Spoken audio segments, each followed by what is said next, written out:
Les émaux de Briare décorent les maisons, les rues et l'église de la ville. Des œuvres d'art réalisées par de nombreux artistes. Ce sont des représentations, ce sont des illustrations aussi, beaucoup d'Eugène Grasset et différents artistes que l'on peut retrouver, des scènes que l'on peut retrouver dans Briare. La production d'émaux commence ici au XIXe siècle, grâce à Jean-Félix Batteros. En 1885, il crée cette usine au savoir-faire unique. Sur cette chaîne d'assemblage, les ouvrières ont un coup d'œil exceptionnel. Elles ne laissent passer aucun défaut. Voilà. Il est un peu plus petit, donc hop, j'enlève, je le remplace.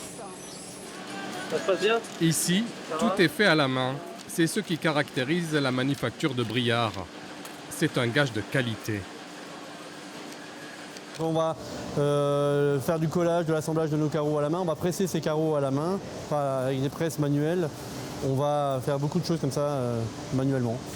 L'intelligence de cette manufacture, proposer une grande variété de couleurs, avec une maîtrise parfaite de la couleur la plus difficile à obtenir en céramique, le rouge. Le rouge de Briare a une réputation mondiale. Le rouge, c'est quelque chose très compliqué à faire. Et en plus, quand on nous demande des teintes spécifiques, souvent, on ne met pas que du rouge. C'est le cas pour cette commande sur mesure pour la RATP.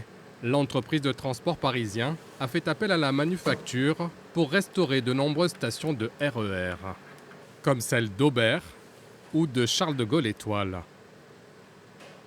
C'était une demande très précise. Ah oui, très très précise. Ils voulaient un rouge orangé, donc il a fallu que je leur fasse un rouge orangé. Des pièces uniques, un savoir-faire reconnu dans le monde entier. Les émaux de Briare sont exportés dans de nombreux pays musulmans, notamment pour recouvrir les dômes des mosquées. Ils sont aussi très demandés pour la fabrication de piscines, des hôtels de luxe. Riche de ce savoir-faire, la manufacture a créé un musée. On y raconte toute l'histoire des émaux.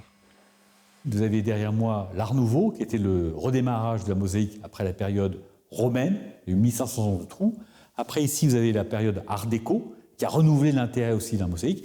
Et enfin, Op Art et Pop Art, qui ont été les derniers grands mouvements artistiques qui sont saisis du médium mosaïque, pour ses propriétés de couleurs extraordinaires.